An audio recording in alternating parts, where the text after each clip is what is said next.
kapan nasabnya Wali Songo ini diakui oleh Ba'alawi itu setelah abad 15 ternyata. Nah, di catatan kaki Asyamsul Zahirah baru itu dikatakan nasabnya Wali Songo bersambung ke Ba'alawi oleh Al-Habib Ali Dia Syihab. Dicatat Muhammad Dia Syihab, ya. Karena ini abad 15 baru dimasyhurkan nasabnya Wali Songo ke Ba'alawi. Terus di waktu saya menjadi pengurus Azmat Khan, di saat mengajukan itu Azmat Khan dibawa ke Maktab Daimi dan Rabithah Alawiyah, ternyata ditolak juga, Gus, begitu. Katanya tidak punya data, tidak ada data, dan minta itu kitab zaman dan yang mendekati 3, Gus, sekaligus. Itu di Maktab Daimi itu. Ternyata ya tidak bisa, tidak ada itu. Data yang mengatakan Wali Songo bernasab ke Azmat Khan itu tidak ada. Setelah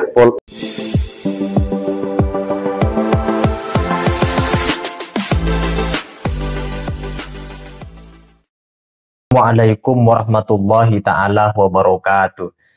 Seluruh lora atau anak kiai Gus Muda se-Madura berkumpul menyikapi masalah polemik nasab dan adanya agenda-agenda pembelokan sejarah makam leluhur ulama Nusantara, khususnya yang ada di kawasan Madura. Perkumpulan lora ini diberi nama HILMA, Himpunan Lora Madura atau Himpunan Lora-Lora Madura, yang mencakup 4 kabupaten, mulai dari Kabupaten Bangkalan, Sampang, Pamekasan, dan Sumeneb. Dalam perkumpulan tersebut mendiskusikan, membicarakan masalah nasab Wali Songo yang diklaim sebagai Ba'alwi atau nasabnya berjalur kepada sosok Imam Ubaidillah. Padahal sesuai manuskrip tua dan catatan dokumen yang dikantongi oleh anggota Nakoba Ansab Aulia Tis'a atau yang dikenal dengan singkatan Naat, menunjukkan bahwa pasti dan jelas di situ bahwasanya nasab Wali Songo bukan berjalur kepada sosok Imam Ubaidillah, artinya bukan dari klan Ba'alwi. Nah, selengkapnya mari kita simak teman-teman penjelasan dari Lora-Lora Madura tentang nasab Ba'alwi dan nasab Wali Songo yang belakangan ramai saling tarik-menarik kebenarannya. Wali Songo dikatakan Ba'alwi dan Ba'alwi mengatakan bahwasanya Wali Songo itu adalah dari klan mereka. Nah, selengkapnya mari kita simak penjelasan dari Lora-Lora Madura tentang nasab Wali Songo dan nasab Ba'alwi dalam video berikut ini. Itu begini, saya uraikan pertama kali bahwa betulkah nasab Ba'alawi, nasabnya Wali Songo ini bersambung dengan nasabnya Ba'alawi, yaitu kalau Wali Songo itu kan yang dikenal, kalau disambungkan ke nasabnya Ba'alawi ya lewat Abdul Malik Azmat Khan, begitu. Dulu saya pengurus Jatim Azmat Khan. IKAZI, iya. Ikatan Keluarga Besar Azmat Khan. Iya, 2008 itu. Jali Badri itu. Iya. Terus setelah melalui kajian ilmu nasab dan juga temuan-temuan bukti, ini Wali Songo ini ya mustahil untuk bernasab, ya kata menurut saya pribadi itu mustahil bernasab ke ke Ba'alawi, begitu. Karena begini, kalau kita kaji itu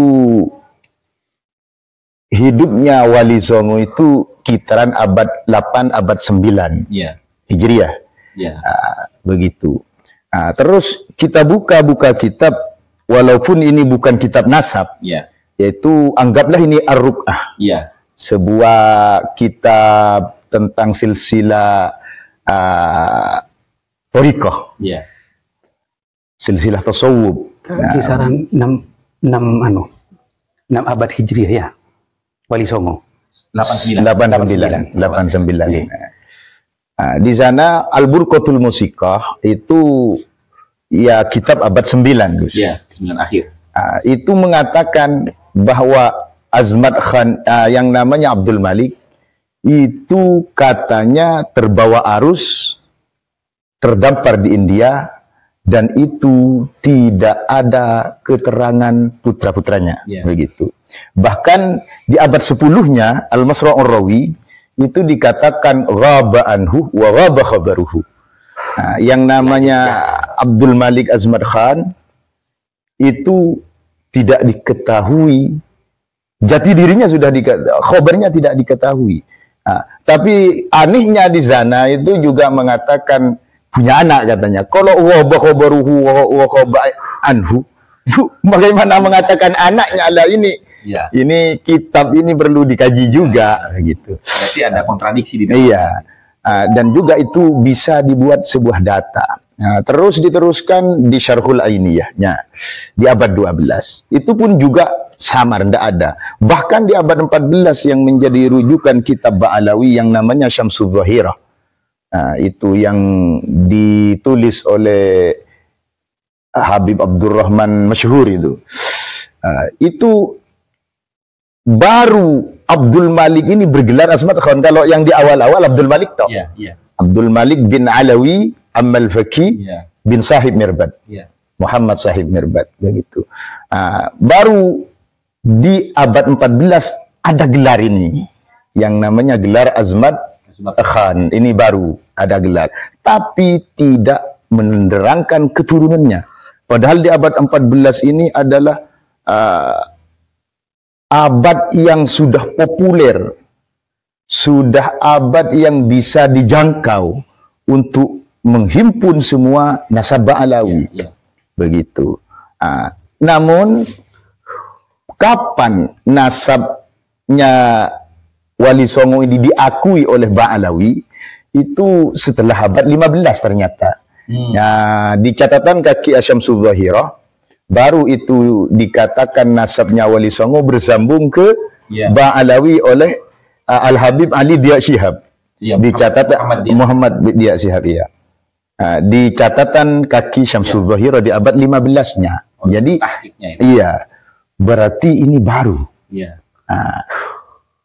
Karena baru di saat para kiai tidak menghiraukan nasab, memang tidak menggombor-gomborkan nasab, bahkan nasabnya itu diumpetin ya, seperti yang namanya di Batu Ampar itu sejak dulu kakek-kakek saya itu ya sampai Abdul Manan sudah disuruh berhenti, tidak usah.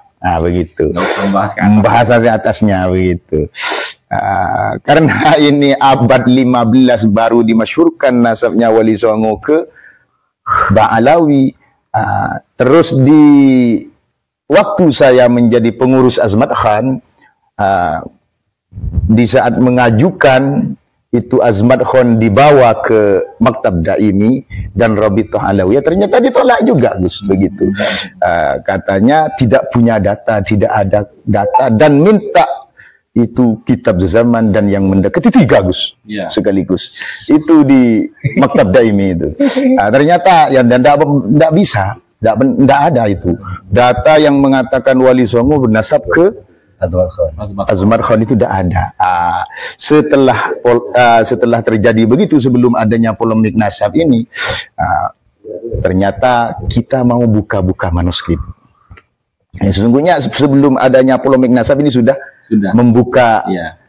Ternyata di sana ada serat Wali Sana yang ditulis langsung oleh Sunan Dalem. Ini data kitab zaman, yaitu yang menulis mereka sendiri. Iya, itu penggawanya saya lupa namanya, itu yang menulis di waktu Sunan Dalem bin Sunan Giri, Sultan Fakih Kedaton itu di Giri, itu menulis serat Wali Sana, dijelas itu yang namanya nasabnya Sunan Giri ini tidak nyambung ke Ba'alawi, ternyata nasabnya ini ke Syekh Abdul Qadir Jailani. Begitu. Terus ada manuskrip Panengan juga, manuskrip Kesultanan Cirebon, dikumpulkan. Nah, ternyata manuskrip itu lebih tua. Kalau kata ilmu nasab itu dikatakan kalau yang namanya ar-ruk'ah itu alla yukhalifal usul, kan begitu. Tidak bertentangan dengan kitab yang lebih tua, karena yang lebih tua itu bisa menjadi sumber, sumber pengambilan kitab yang baru. Bisa begitu, ya. Kalau sana itu juga ada ya di apa namanya di Al-Madkhal, apa Muqaddimat ya? Muqaddimat. Al-Madkhal itu. Yang gimana? Ada begini ya. Idza ikhtalafa nasabani. Bil wasaid ukhidha bil aqdami sahih, kan begitu. Oh iya itu ada di Al-Madkhal. Itu yang dimenangkan. Iya betul. Setelah dikumpulkan ternyata manuskrip apa pengambilnya Adiyat Syihab yang menjadi rujukan di catatan kaki itu ternyata pedomannya dari seorang ahli sejarah, katanya Van der Beek. Itu ditulisnya begitu. Lalu catatan-catatan nasab Wali Songo yang disambungkan ke Ba'alawi ternyata di abad 18-an, 1800-an. Begitu. Masehi. Iya Masehi.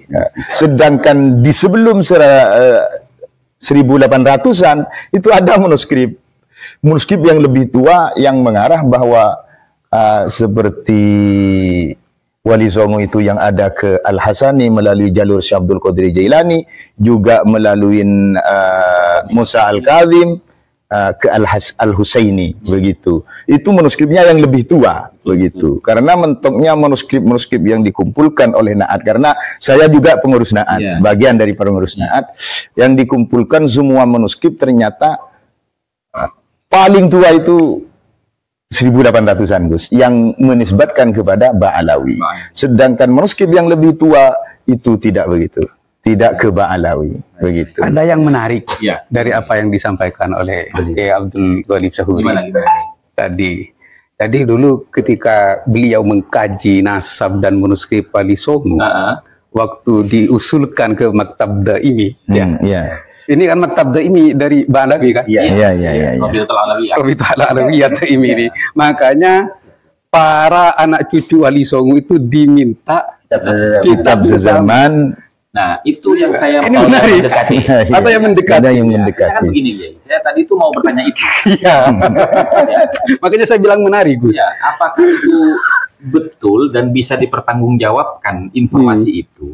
Karena sekarang ini kan mereka, para Ba'alawi dan pendukungnya itu mengatakan bahwasanya permintaan kitab sezaman itu adalah karangan Kiai Imad. Tidak ada di dalam kitab-kitab nasab. Apakah benar seperti itu? Iya, Kak. Buktinya tanya sendiri ke Kiai Ali Badri. Itu sebagai ketua dulu ketua Azbaya. Maksudnya gini ya, saya. Apakah benar pernyataan mereka itu bahwasanya kitab sezaman itu bukan kaedah yang ada di dalam disiplin ilmu nasab, tapi itu karangan Kiai sendiri. Apakah benar seperti itu? Ya, sesungguhnya tidak. Karena kitab zaman itu sebuah rujukan. Kalau kita mengetahui nasab yang bait itu kan ada melalui akhbar, melalui catatan. Catatan kitab itu sudah memenuhi dua unsur, akhbar dan juga naklun, kan begitu. Ada yang nakal ditulis di dalam kitab, ada kitab itu melalui akhbar ditulis juga di dalam kitab. Maka pedoman kitab sezaman itu sebuah hujjah bayyinah zahirah, kan begitu. Sehingga apabila nasab itu sudah mungqati, yang saya bacakan tadi di Rasail fi Ilmil Ansab halaman 168, kalau sudah mungqati seperti itu ditolak, maka harus mendatangkan bayyinah agar supaya nasab itu bisa diterima subutnya, begitu. Al-bayyinatu lil mudda'i. Makanya saya bilang menarik, Gus. Berarti apa yang disampaikan oleh Kiai Imad tentang catatan kitab zaman, berarti itu adalah kaidah an-nasab untuk mengisbat. Dan ini yang diminta oleh Maktab Ad-Daimi dulu Untuk mengisbat iya. Wali Songo ke Yang menarik kan Ba'alawi. gini, ini dulu waktu para anak cucu Duriyah Wali Songo ini mengusulkan ke Maktab Ad-Daimi, Maktab Ad-Daimi meminta kitab sezaman. Nah sekarang ketika Kiai Imad sekarang meminta kitab sezaman tentang Ubaidillah, maka mereka para pengurus Ad-Daimi itu tidak usah katanya, cukup surah wal istifadhan gitu. Ya makanya berarti seolah-olah antara datanya Ba'alawi dengan Wali Songo berarti masih gituan Wali Songo. Wali Songo lebih akurat. lebih akurat. Betul. ada kitab sezamannya kalau Wali Songo Menunjukkan referensinya berdasarkan manuskrip Nusantara. luar biasa semangat kiai-kiai muda atau yang dikenal dengan Lora Madura yang barusan kita simak videonya teman-teman, yang membuat perkumpulan khusus diberi nama Hilma, Himpunan Lora-Lora Madura, ikut mencermati ternyata masalah polemik nasab dan pembelokan sejarah Wali Songo, terutama leluhur-leluhur yang ada di kawasan Madura secara spesifik. Dan sebagaimana dari video yang barusan kita simak pula, di antara beliau-beliau yang menjadi anggota daripada Hilma, ternyata juga ada yang aktif sebagai anggota daripada Naat, Nakoba Ansab Aulia Tis'a, yang punya otoritas di situ di dalam mengkaji mengenai nasab-nasab ulama-ulama leluhur, yang ketika Naat memberikan penjelasan hasil kajiannya maka itu dapat diterima setidaknya karena dikaji oleh orang-orang yang punya otoritas kompetensi di bidang itu, di bidang ilmu nasab. Nah itu saja teman-teman, kalau ada yang ingin disampaikan terkait dengan penjelasan dari lora-lora Semadura yang barusan kita simak dalam video yang luar biasa, penjelasan-penjelasan dari beliau semua, silakan tulis pendapat-pendapat kalian di kolom komentar. Sekian dari saya, wassalamualaikum warahmatullahi wabarakatuh.